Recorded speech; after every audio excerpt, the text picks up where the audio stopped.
오늘은 우리나라 사람이라면 고맙게 생각해야 될 그 천재 미래학자에 대해서 말씀드리도록 하겠습니다. 이 내용은 사실 영원히 파묻혀 줄 그런 일이었는데요. 미국의 이제 세계 미래학회 회장을 하고 있는 제롬 글렌이라는 사람이 있어요. 그분이 이제 우리나라에 와서 미래학을 강의하다가 그분하고 같은 클래스메이트였던 이경숙 전 숙명여대 총장하고 만나는 바람에 그 두 사람 입에서 이 말이 나오게 된 겁니다. 이 사람들은 이제 이 이경숙 총장은 왜 그때 우리나라 가난한 시절에 나라 돈으로 한두 명 뽑아서 국비 장학생으로 하버드 대학에 이렇게 유학을 보낸 적이 있었잖아요. 거기에 뽑혔던 분인데 이 양반하고 같은 제롬 그린하고 같은 이제 동급생이고 같이 공부를 했다 그래요. 그때 이제 지도 교수가 허만 칸이라는 분이었습니다. 허만 칸. 이분은 어떤 분이냐면 이제 세계 기조연설이라는 걸 하잖아요. 홍콩이나 싱가포르나 일본이나 이런 나라들의 뛰어난 미래학자라든지 천재들을 모셔다가 가장 뛰어난 그런 강연자들을 모셔다가 강연을 듣는 걸 말합니다. 강요들 다 모아놓고 이렇게 하는 그런 강연을 하는 사람이고 세계에서 그러니까 가장 뛰어난 학자라고 소문났던 사람이죠. 천재라고 그러는 사람이었어요. 근데 이분을 당시 싱가포르도 총통이었던 분이 소개를 해가지고 박정희 대통령하고 둘이 만나게 되는 기회가 왔어요. 그래서 둘이서 이제 그 대통령이 누굴 만나고 무슨 얘기를 했다는 건 다 비밀에 붙여주잖아요. 근데 단지 이 사람들이 이제 그 두 제자들이 둘이서 만나서 얘기하다 보니까 이런 얘기가 이제 흘러나오게 된 겁니다. 그래서 이제 허만 칸 허드슨 연구소라는 거를 이 사람이 이렇게 운영하면서 한국에 이제 알려지고 박정희 대통령을 만나니까 박정희 대통령은 뭘 하려고 그랬습니까? 우리나라를 빨리 근대화해가지고 나라를 부강시켜보자 아주 굉장히 강력한 의지를 갖고 있었잖아요. 그래서 이제 이 사람을 만나가지고 미래 우리는 어떻게 하면 좋을까를 한번 토론해보자 하는 취지로 이제 이 사람을 불러가지고 같이 대화를 했어요.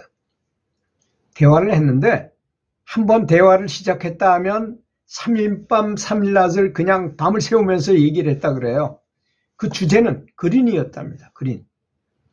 그래서 거기서 이제 얘기가 나온 것들이 이제 새마을운동에 대한 얘기도 나오고 특히 이 나라는 너무나 가난하고 농업 기반 국가이기 때문에 이 나라를 빨리 그래도 부전 자원 없이 빨리 나라를 부강시키는 데 있어서는 가장 좋은 것이 중화학공업을 일으키는 것이다 라고 이제 해가지고 이제 그런 걸 권했어요. 박정희 대통령한테. 그럼 어떻게 하면 좋겠느냐 이런 얘기를 하면서 맨 처음에 해야 될 일은 우선 교통망이 좋아야 된다. 그래서 경부고속도로를 정말 그때는 반강제적으로 한 거죠. 어거지로 정말. 그때 왜 일본 위안금 전쟁 보상금 이런 걸 받아내가지고 그 돈으로 했잖아요. 일단 뚫어야 된다. 교통이 원활해져야만 나라를 부흥시킬 수 있다는 것 첫째. 두 번째는 중화학공업이라는 거 그때 당시에 우리나라의 공장이라는 거는 충주 비료공장 하나, 충주에 있는 비료공장 딱 하나밖에 없었다고 합니다. 그런 나라에다가 정부에서 행정적인 지원을 팍팍 해주는 거예요.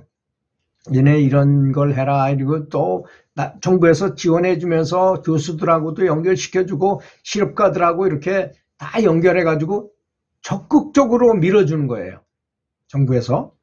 그리고 외국에 가 있던 그런 연구원들 이런 능력을 가진 사람들을 다 불러들이고 이렇게 그거는 정말 대단한 성견지명을 가진 지도를 받은 거예요.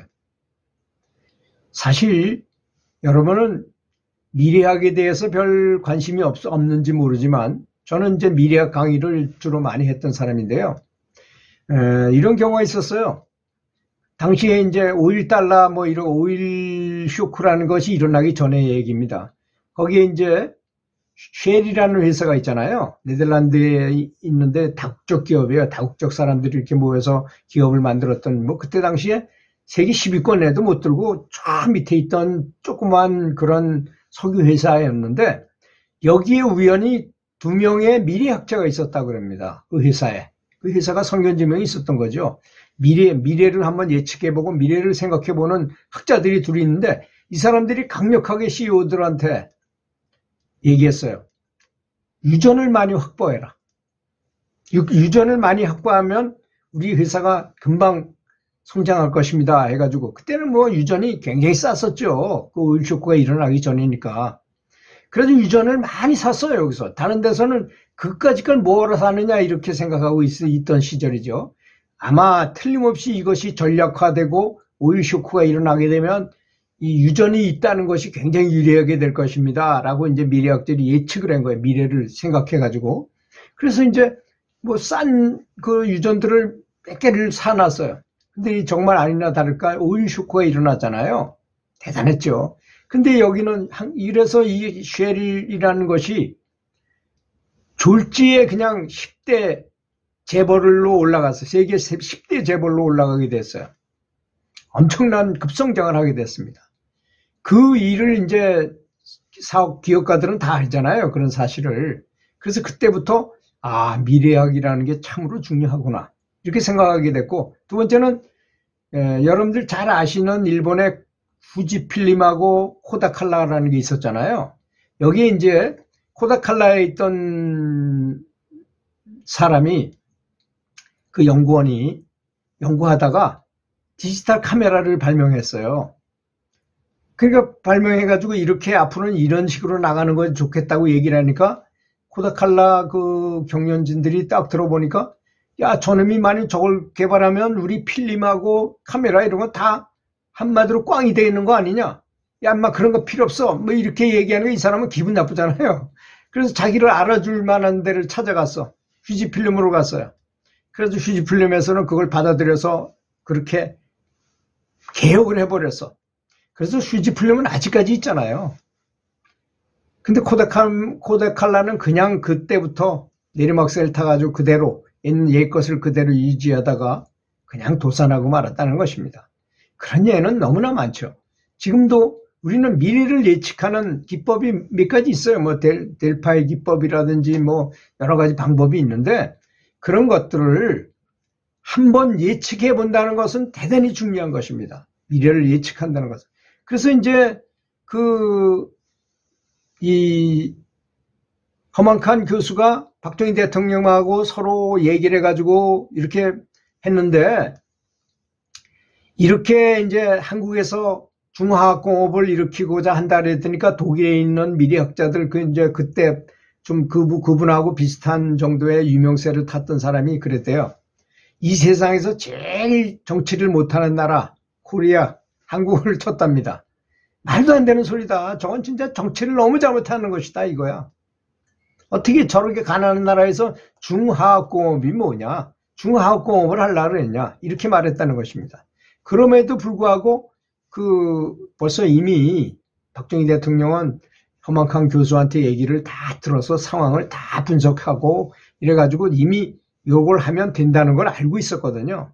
그래서 일단 경부고속도로를 뚫고 전 국민들한테 국민 정신 교육을 시켜서 새마을운동을 일으키게 만들면서 또 화학공업을 계속 일으켰어요.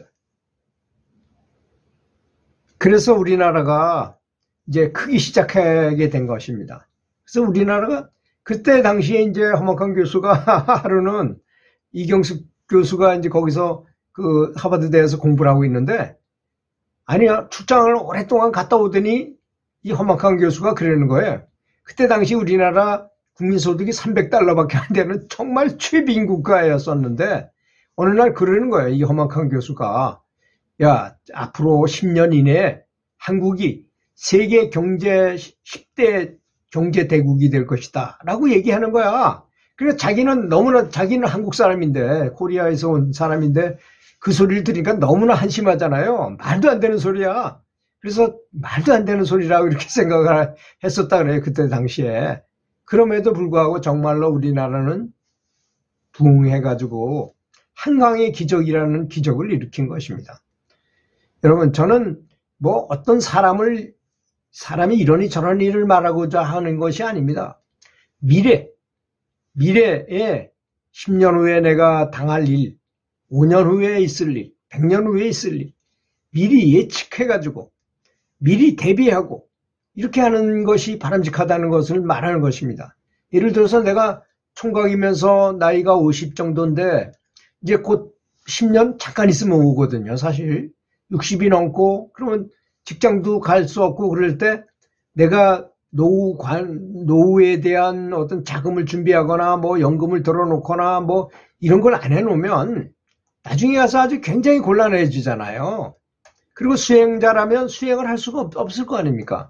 그것 때문에 뭐 준비를 단단히 해야만 내가 그 돈에 근심 걱정 없이 있어야지만 마음 놓고 자유롭게 수행하러 다닐 것이고 외국으로도 뭐 이렇게 단체 명상하러도 다닐 수 있고 뭐 이런 거 아니겠습니까? 그래서 미래를 생각해 보는 것, 이것을 좀 강력하게 권하고자 이렇게 말씀을 드렸습니다. 감사합니다.